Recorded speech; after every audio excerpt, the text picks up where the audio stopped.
Flávia Arruda de Oliveira de Arruda, essa é advogada em Cuiabá, sócia da Sociedade Flávia Arruda Advocacia desde 2019, pós-graduada em Direito Público pelo IBDP, Instituto Brasiliense de Direito Público, especialista em Direito de Família pelo Instituto Damásio de Jesus. Tem a palavra, Flávia, e desculpe o transtorno. Estão me ouvindo? Estão. Sim. Olha, tinha que ser assim. Peço desculpas por ter chegado atrasada, né, e aí não pude compor a mesa. E solicitei para a doutora Eliene, porque eu sofro desse problema que a doutora Carol falou. O meu esposo, quando ele viaja, ele pega a mala e vai embora. Fala, estou indo, volto tal dia. Eu não, minha filha não dorme sozinha. Então, eu vim de Cuiabá para cá, às 6, e volto às 8 para dormir com a minha filha. Então, é justamente esse tempo, esse cuidado, que a mulher precisa ter, que deve ser visto, que é preciso ser visto. Eu sou do Código Civil de 1916. Então, o senhor também, doutor? Clóvis Bevilacqua, Pacta Sunt Servanda, e assim vamos indo. Então, assim, chegar aqui com uma plateia com esses temas de profunda sensibilidade é um grande avanço. Eu tenho a minha colega, a doutora Rafaela, advogada sistêmica, e ali a gente estava conversando. A sociedade ainda não está madura para essa conversa.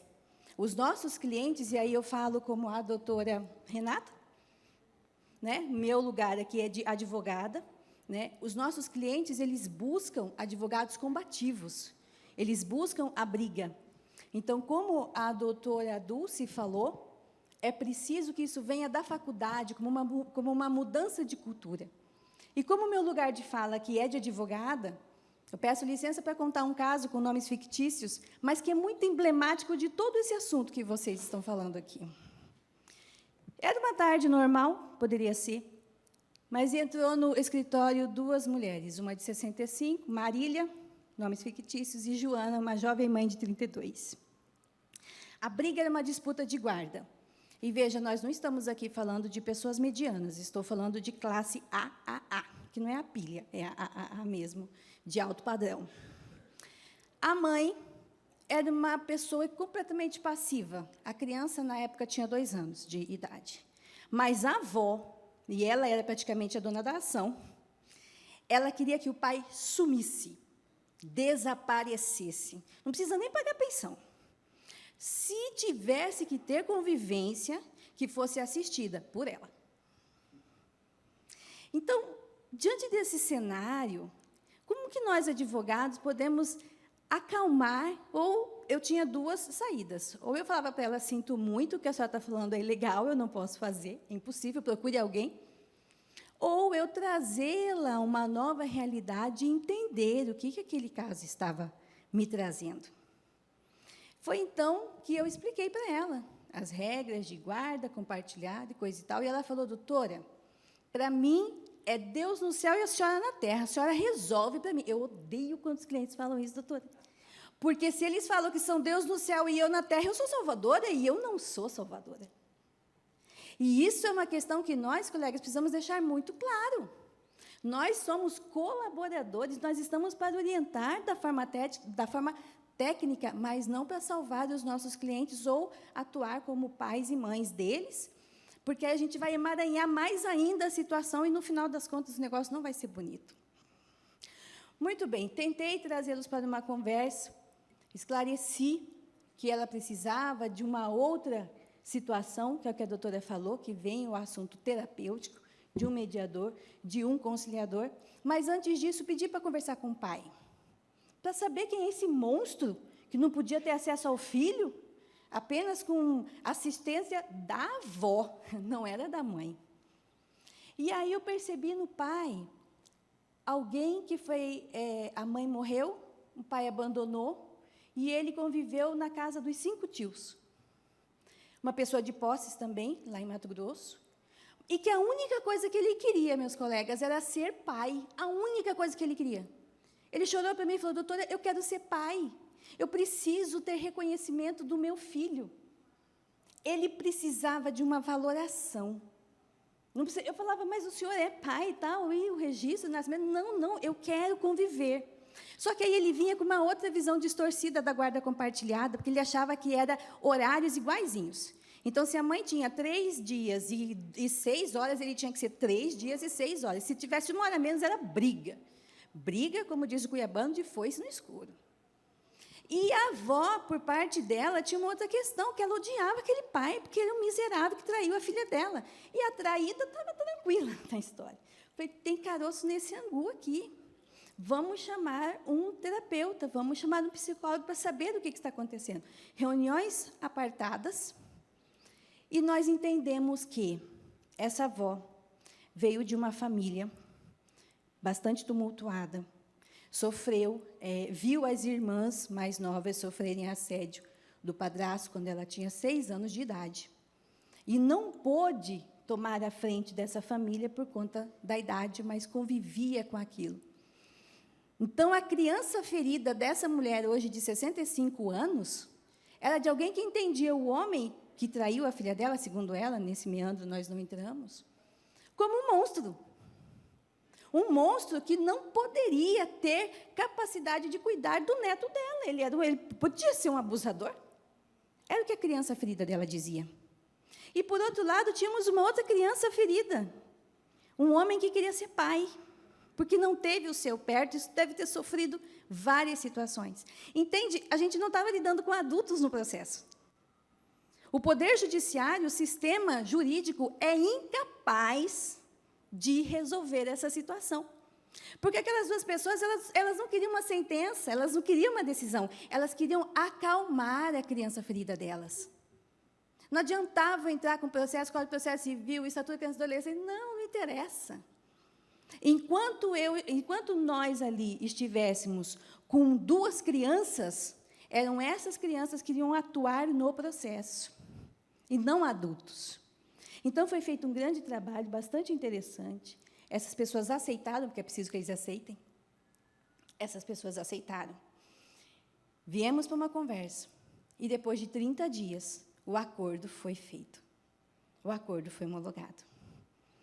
Então, eu quis falar para vocês, aqui, quero trazer esse meu lugar de fala de prática jurídica, que nós não podemos nos limitar ao direito. É como os nossos colegas falaram, é uma rede de apoio. E é muito rico que essa conversa esteja acontecendo aqui, que venham mais. Porque é uma questão de conscientização.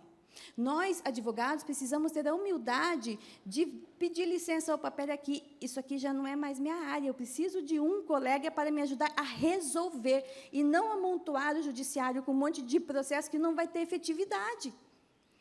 Aquela senhora poderia conseguir a guarda como ela quisesse, mas ela não ia ser feliz, a filha não ia ser feliz, e o neto muito menos. Só um detalhe, a criança com 2 anos não falava.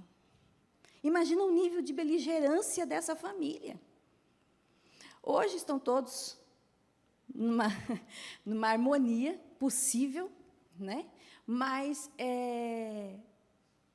esse é o nosso papel, de não nos ver como ilhas, de pedir o auxílio, de ter essa visão sistêmica, né? Eu fiquei muito feliz de ver uma psicóloga como vice-presidente do IBDFAN. Gente, que luxo, né? Então, assim, agradeço muito a oportunidade e quis vir rapidinho contar essa história, porque é o meu caso emblemático. Muito obrigada.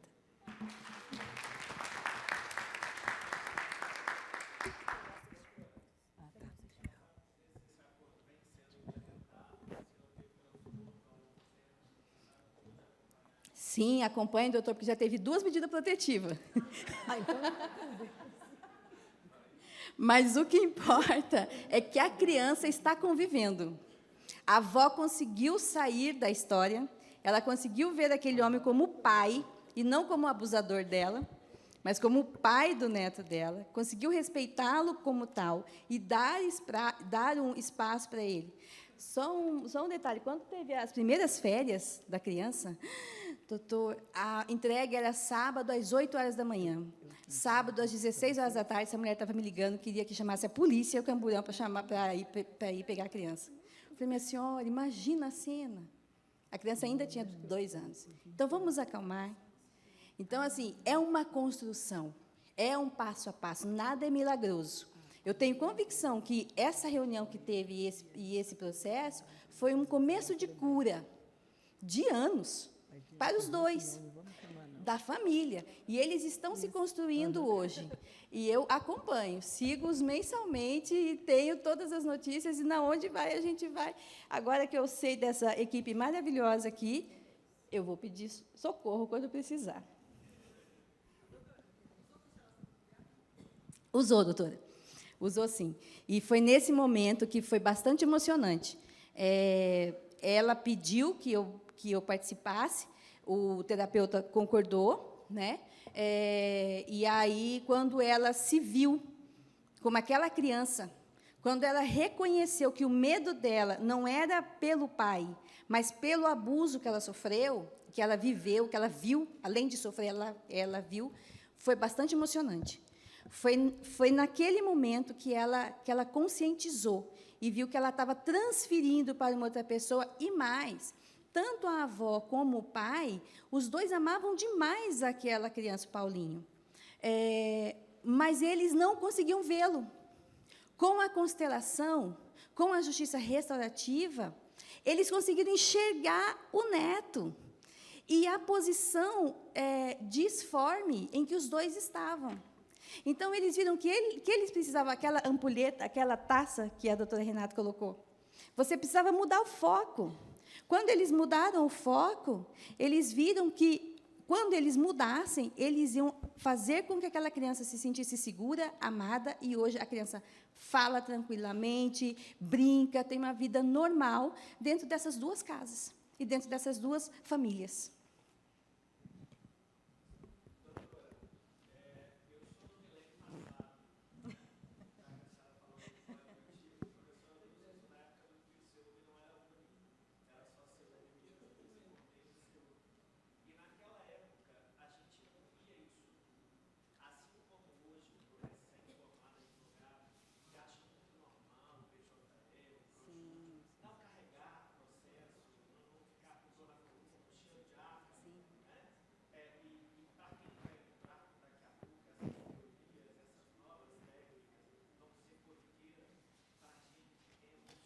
Emocionante, doutor. É isso.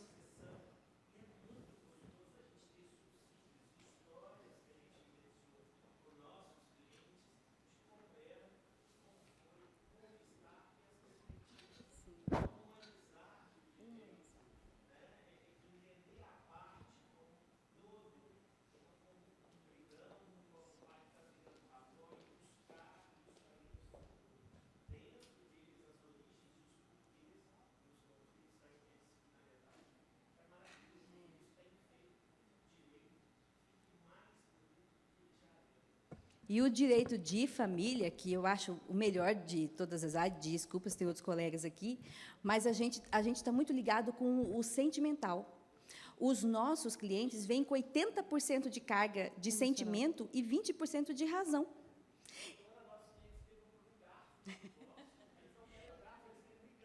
Isso, eles querem brigar. Exatamente.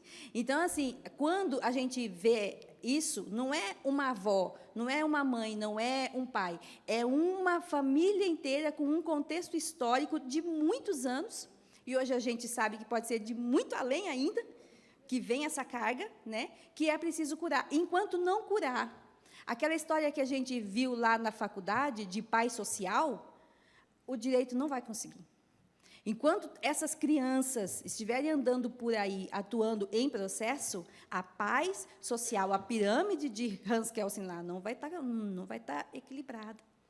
Então, é preciso que haja esse processo de cura, né? E nós, como advogados, como os primeiros juízes das partes, nós temos uma importância gigante, porque é a gente que pode falar, ei, vamos mudar aqui?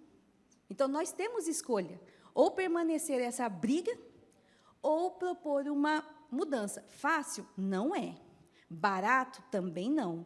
Mas eu acho que, vindo essa mudança de cima, como está vindo, amanhã vai vir o doutor Jamilson Haddad falar, e ele é o mestre quanto a isso, vindo essa mudança de cima, é melhor ainda, porque aí nos facilita, nos dá mais espaço para atuar como advogados. Meus amigos, muito obrigada. Agora eu vou ver minha filha. Obrigada, doutora Flávia. Que a senhora faça uma boa viagem para dormir com a sua filha. Por favor, doutora Flávia, aguarde um momento para receber o certificado. Aqui mesmo, em cima.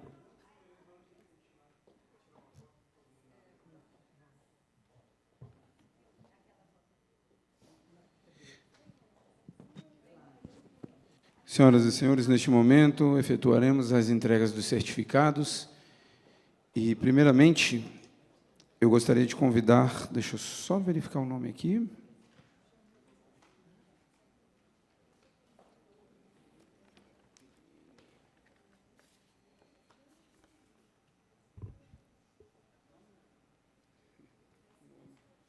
Gostaria de convidar a doutora Paula Guitti, do IBDFAN do Mato Grosso do Sul, para fazer a entrega do certificado à nossa presidente de mesa, a presidente do IBDFAN do Mato Grosso do Sul, doutora Ana Medeiros.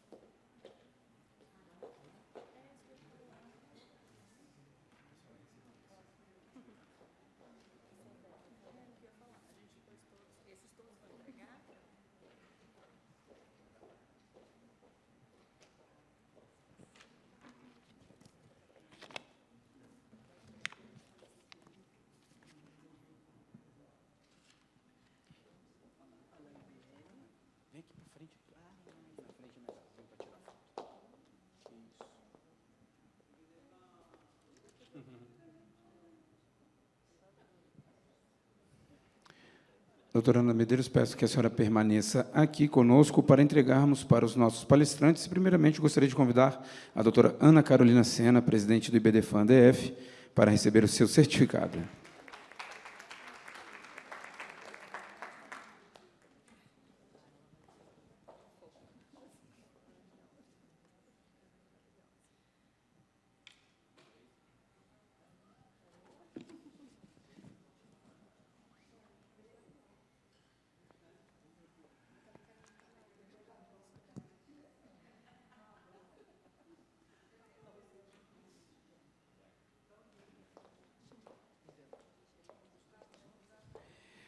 Convidamos, neste momento, a nossa palestrante, ex-presidente do IBDFAN-DF, doutora Renata Cisne.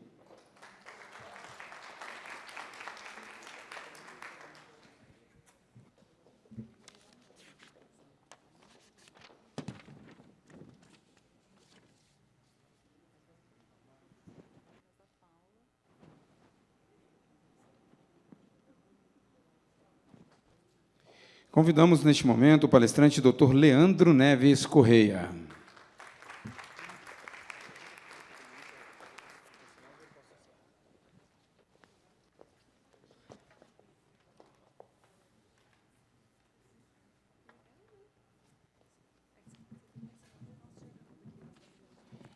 Convidamos a nossa palestrante, doutora Analice Vinhal.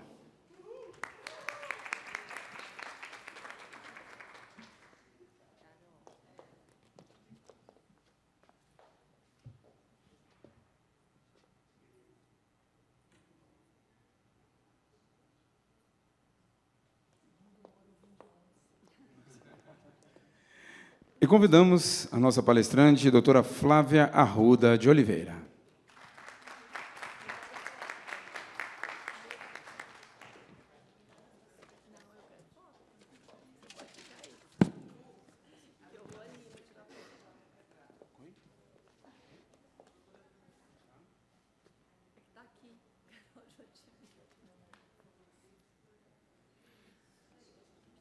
E para fazer o registro fotográfico, gostaria de convidar a doutora Dulce.